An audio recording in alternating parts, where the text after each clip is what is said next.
This week's edition of NJBIA's Minding Your Business is brought to you in part by AT&T, helping family, friends, and neighbors connect in meaningful ways every day. From the first phone call 140 years ago to mobile video streaming today, AT&T innovates to improve lives. New Jersey's community colleges, aligning education to build an innovative workforce. Find out how your business can join and benefit at njpathways.org. And by New Jersey Business Magazine, providing the critical information needs for New Jersey's business community for more than 65 years.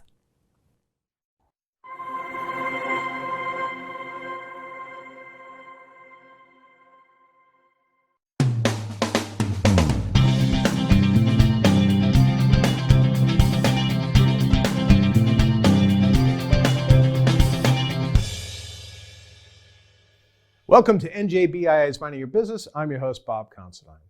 Well, ACI Medical and Dental School has a long-established reputation of being one of the top technical schools in New Jersey, providing hands-on training for the in-demand medical and dental industries. And now ACI is offering even more to its students with a brand new state-of-the-art campus in central New Jersey. We visited Frank Preston, president of ACI Medical and Dental School, to check out the new facility and the programs that are launching so many successful careers. Have a look. So Frank, before we get into this beautiful state-of-the-art campus here at ACI Medical and Dental School, I wanted to talk about the mission here. What does ACI Medical and Dental School do? We specialize in 3 programs. We've been doing it for over 16 years. Okay. 16 years ago, we found that there was a huge need for quality, short-term education in both medical and dental. And so we started, again, over 16 years ago to develop a medical assistant program with phlebotomy, EKG, and patient care, dental assistant with radiology licensing. And then we did a medical and dental administrator program, the operational part of both medical and dental. Right. And we work with the whole student. So we have students that come in for a very short period of time, 4 months full-time during the day.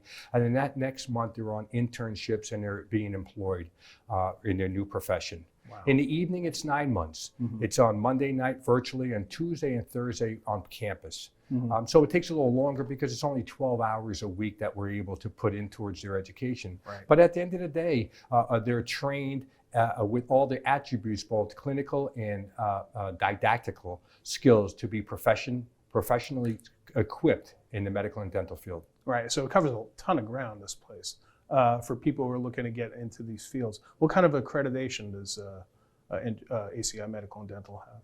We're accredited by Middle States colleges and schools. It's one of the oldest accrediting agency in the country. Mm-hmm. And just before COVID, we were recognized for a program of distinction in counseling. It's never been done in the post-secondary field before, and that's because we work with the whole student. Just like K-12 schools, they work with the students if there's a deficiency or there's a issue. The post-secondary level is just as important to fill in any gaps or holes that they need to be able to get them focused and prepared to continue their learning. As a result, we have a 93% graduation rate. Yeah, I was going to ask you about that. And I do remember you ACI winning that award. NJBIA covered that event. It was great. Yes. And you had some dignitaries here, which was really nice too. So we're talking about an accelerated program to either start or change a career. You mentioned the graduation. What's the pass rate? Well, the pass rate is, again, a graduation rate is 92%. The pass rate on national credentials is 96%. Wow. Our national accredited credentials. Our medical assistant program takes 4 national credentials: phlebotomy, EKG, patient care, and certified medical assistant.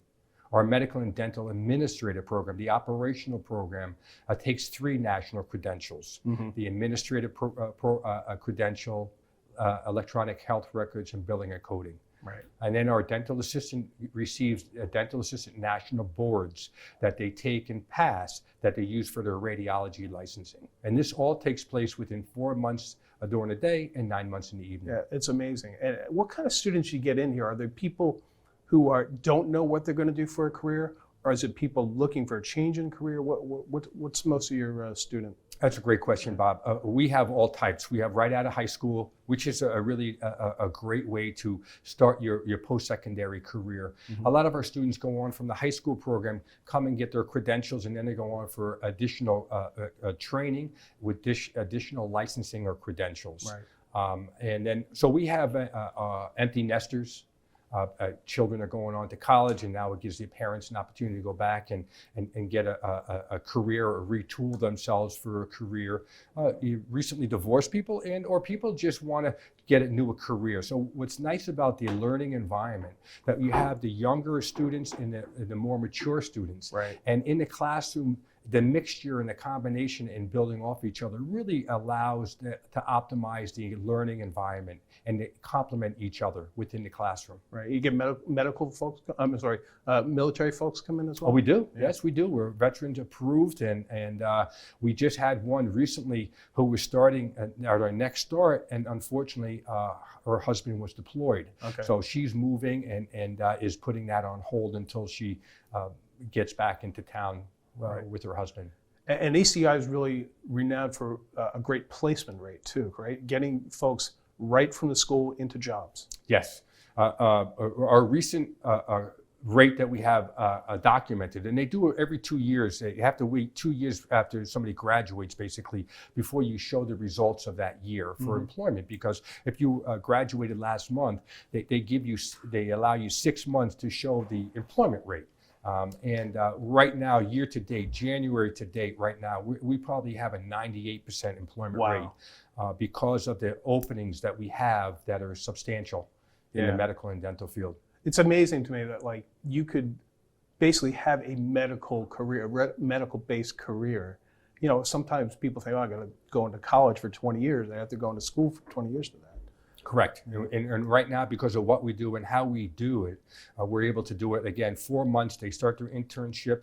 And because of the demand for our graduates, they're hiring our graduates, putting them on a paid internship to secure them so they don't lose them. Right. And then after a short period of time, they're actually hiring them, putting them on the books full time. Wow. So the transition from academics, didactic to clinical to employment is a smooth process. It's really a great way to get in the medical and dental field. And do you get lots of inquiries from these facilities looking for your students? Like, who do you got? Oh, because we're accredited by Middle States Colleges and Schools, we have an advisory board. Right.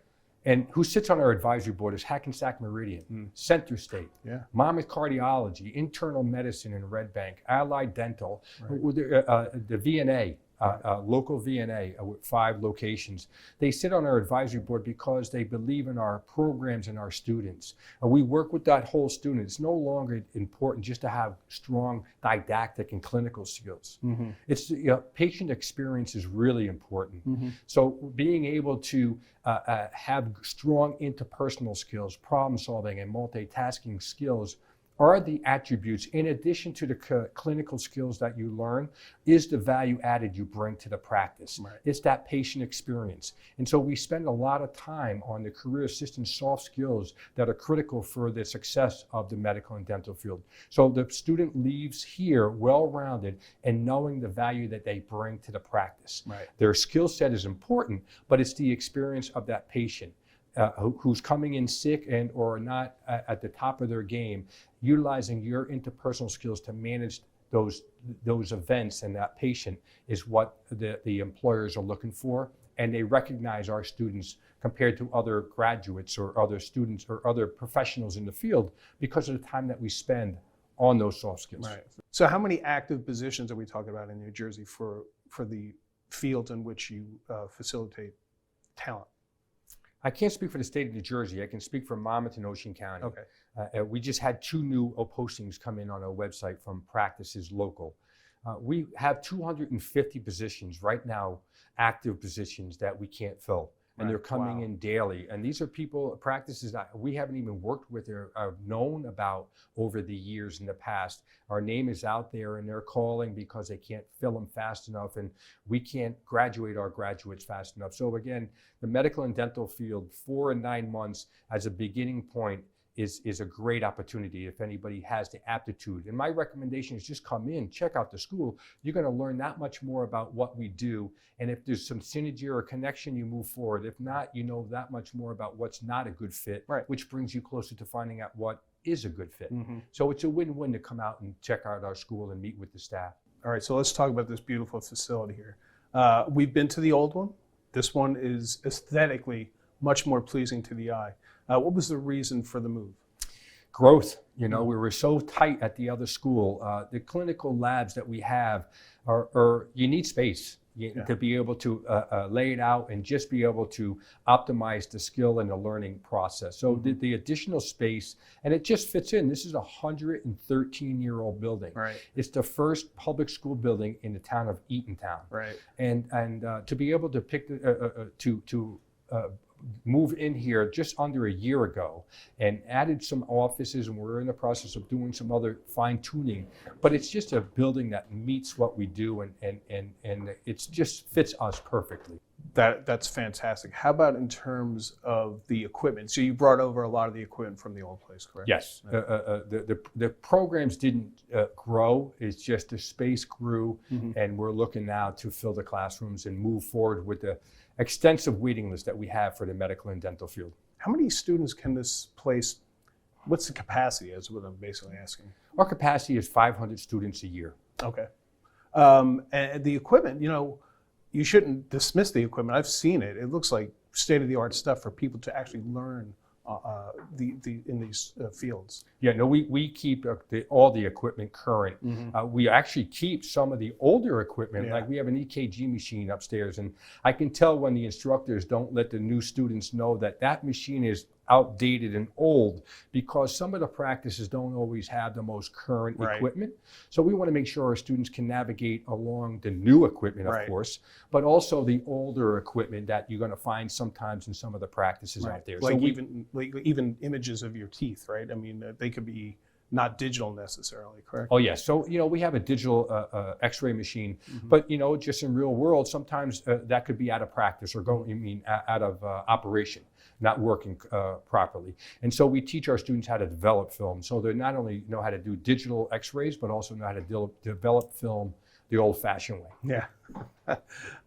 What kind of feedback are you getting from students when they see this place, or even prospective students when they see it? Well, again, it's an eye-catching building. Yeah. It's open. The floors, the history of the building, which we have a section outside that we try to keep the history. We had an open house recently, and we invited the community, and it was so cute. We had people, about a dozen members of the community that were here back in the day, and they had a semi-small reunion out in the lobby looking at some photos back in the day and stuff. So we want to keep the historical part of the building alive and going with the town of Eatontown. Right.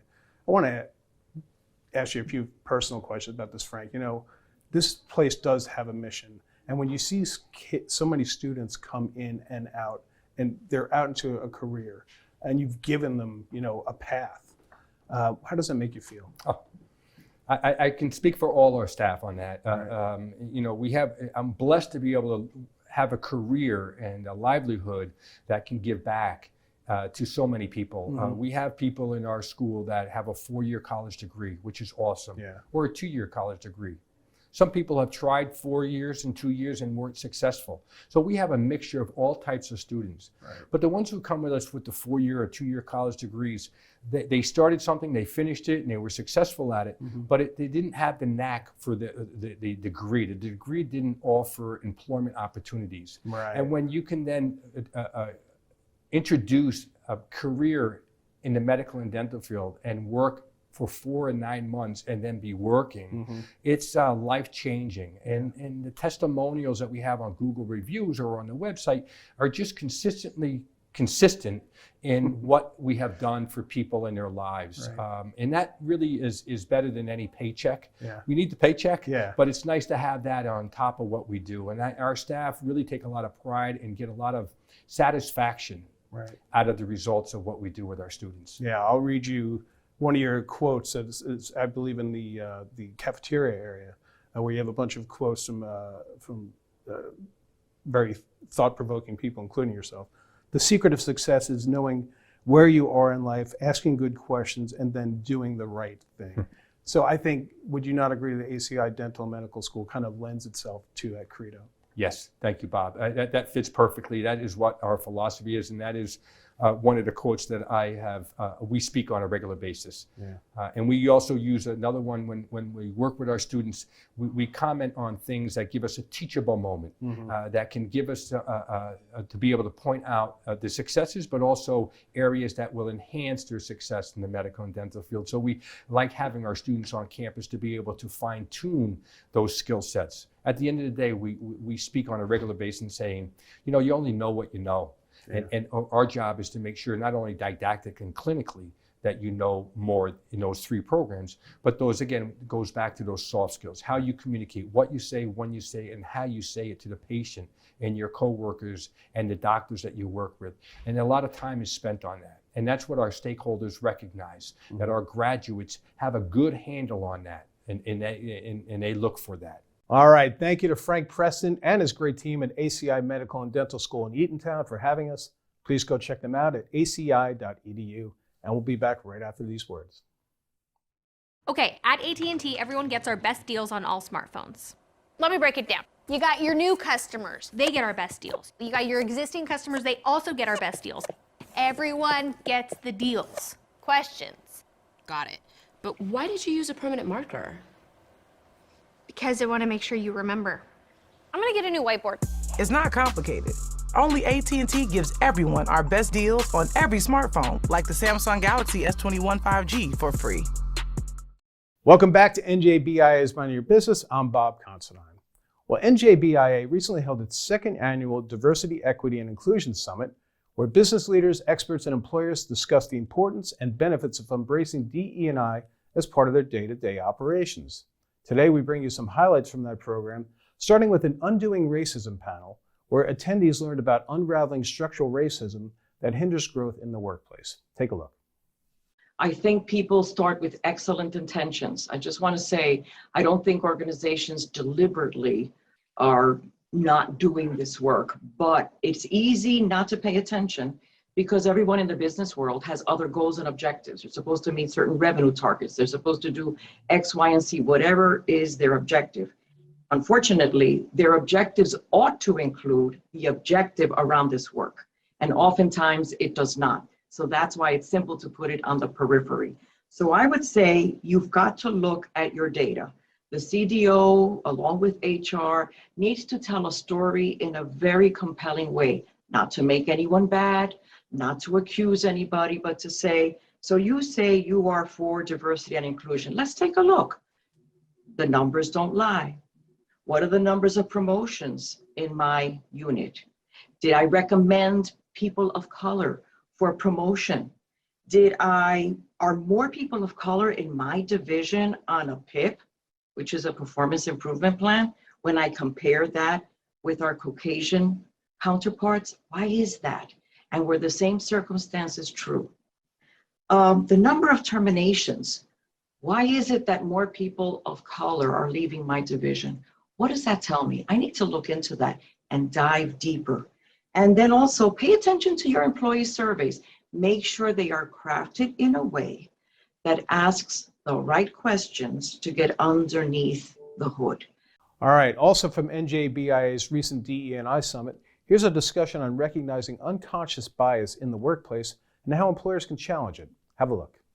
So I think I bring a unique perspective to privilege in that I am the only one on the panel that has had the benefit of having heterosexual white male privilege through a large portion of my life. I didn't put in, when I gave my brief biography, that I've been practicing law for 45 years. I suspect I'm by far the oldest person on the panel. So I grew up in a very different time and place, and I didn't transition until I was in my 50s. So I had the benefit growing up of having, and I love the way Brittany defined that. It's privilege. When we talk about privilege in this space, we're talking about something that you don't even know you have. It's an unknown. And I will say from personal experience that I didn't realize that I was the beneficiary of heterosexual white male privilege as I was growing up, because it's not something that you think about. You're not aware of it. Looking back, I can see how different the course of my life might have been had I been born as a cisgender female. And I say that with some knowledge because I have two older sisters. And I know my oldest sister is much smarter than I am. And I don't say that in a self-deprecating way. I say it in an honest way. And when it was her turn to go to college, which would have been in the 60s, my dad, who was a very good man, was like, women don't go away to college. You can go to the local college. When it came my turn to go to college in 1970, my dad would have sent me anywhere that wanted me. I could go away. And so that's an example of privilege that I didn't realize I had at the time. And when I look back at the careers of the women that I went to law school with, I understand how much more or how much harder they had to work to earn their status than I did. Nobody handed me anything, but there were no barriers put in my way. No one asked me at a job interview when, my wife was pregnant with our second child and we had an 18-month-old, how are you going to handle all of the family obligations that you have? Because I was being perceived as a male at that point in time. And they didn't perceive that I had those obligations. Whereas the women of my generation, those questions were asked them all the time. The last thing I'd like to end with in terms of my personal privilege, and I think you can extrapolate it out, is that once you're the beneficiary of it, even though I lost it when I transitioned in a certain respect, I didn't lose everything that I got from it because I still have the education. I still have my career. I still have my family. I still have things that I probably, were the result of that privilege that I had. And even though I transitioned and I'm no longer perceived, and I never was that heterosexual cisgender white male, but now I'm not even perceived that way, that I didn't lose that. And so when we look at privilege broader, we not only have to look at what's the benefits that somebody has, but what do people lose that they can never get back who didn't have that privilege? And the first thing that I say to people is, it's not about you, and you need to have the courage to be curious. And it's odd, right? How can I reflect on my privilege if it's not about me? But when we hear bias, and a lot of people are off camera, but I can see people freeze up, fold their hands, right? We get in this defensive mode because we believe that when we speak about bias, that there's something to be defensive over, and Robyn spoke about all of the things that have been earned, and people will reflexively want to say, well, I've worked really hard, right? So you can't talk to me about privilege and bias and all of these things, but that is what's happening. And that's the thing that we need to discuss, right? So it's not about a personal character flaw. It's about how our brains operate. And that is the first thing that you need to understand when you reflect. If these feelings of defensiveness come through, that's an opportunity for you to get curious. Man, why do I feel defensive about that? How do I engage with what I'm feeling? Can two things be true at the same time? Can I have worked really, really hard, but also understand that, as Robyn stated, there were no impediments to me working hard because of how I look, sound, where I live, and the family I was born into. Next up from NJBIA's recent Diversity, Equity, and Inclusion Summit, our partners at Taft Communications have a detailed discussion with some eye-opening data on the importance of communications to foster inclusion in the workplace. Have a look.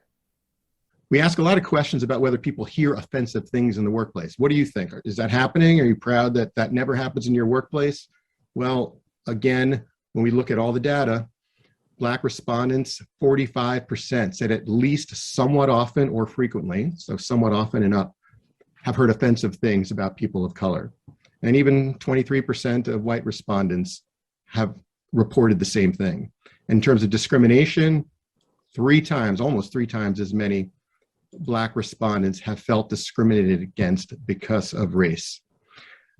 So once again, you see a big divide based on race. And let's look based on some other differences, not just race, at how people are experiencing the workplace differently.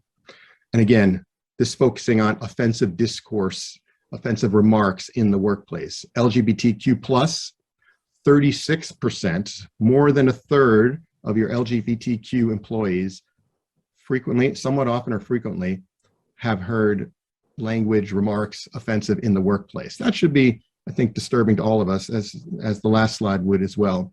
And folks with disabilities, pretty similar number, 34% have somewhat often or frequently heard something they interpreted as offensive or insulting. And then lastly, on these data points, want to talk about age. So this I kind of find interesting. When you raise the question, do you hear offensive things about age in the workplace? You might intuitively think older workers would be the ones that would report the highest instances, but it's actually the opposite, as you see. And you can put your own theories on why that's the case. I would argue that, as many of you have, I'm sure, seen, Gen Z, millennial employees come into the workplace with a different set of expectations than their Gen X and their baby boomer colleagues in a lot of ways, in terms of work-life balance, how they expect to be treated and empowered in the workplace, rightly or wrongly. Check out that nearly 40% of younger employees have heard offensive remarks related to age, whether that's a greater sensitivity to others or to themselves. They're the ones whose antenna is tuned most keenly to those kind of remarks. And it's the older employees who seem to see less of it or be bothered by less of it. And then finally, just another data point related to gender. And again, on each of these questions, you can slice and dice the data many different ways. So we just picked out a few highlights. Have you felt passed over for promotion due to gender? Does this number surprise you? Is it higher, lower than what you might expect? A quarter of women feel like they have been passed over due to their gender. Yet 18% of men, which is a pretty sizable number as well. And if you drill down into that based on region, based on rank within the company, based on political affiliation, you see various interesting trends. So the broadest conclusion you can draw is you're not dealing with a monolithic perception of workplace dynamics. You're seeing a lot of differences based on who people are, where they're coming from, how they self-identify. All right, and finally, from NJBIA's recent DE&I Summit, a few moments from African American Chamber of Commerce President and CEO John Harmon during his keynote address to our virtual audience. Take a look. What gives you hope that we are heading in the right direction? Well, I'm sure Michelle could relate to this. Being the head of a business organization, you have to always be optimistic. And if we use our past as a, not only as a reflection point, but something that has confirmed what I'm about to say, we have had great tumult in New Jersey, in the United States as a whole, but we've also had great triumph. And when folks get focused on trying to move forward in a meaningful way, there's nothing but optimism. When you see people coming together, the past should never be forgotten. The past should always be used as a reference point of how we can do better. And some people shy away from the history because history has some very dark stories, but nonetheless, they say that the darkest point is just before light. And so I would say to you, Jackie, that I'm optimistic because I think being optimistic is a lot more productive. Your stress level is down, notwithstanding some of the headwinds that you have to face. So I think we can do this. The numbers say that we're better together, and we just have to come to in our own time, in our own way, to embrace that. And I think we'll have some bigger smiles together down the road. All right, thanks to the participants from NJBIA's Diversity, Equity, and Inclusion Summit for such an important discussion, and we invite you to watch the full clips at youtube.com/NJBIA. Thank you for joining us on NJBIA's Minding Your Business. We'll see you next time.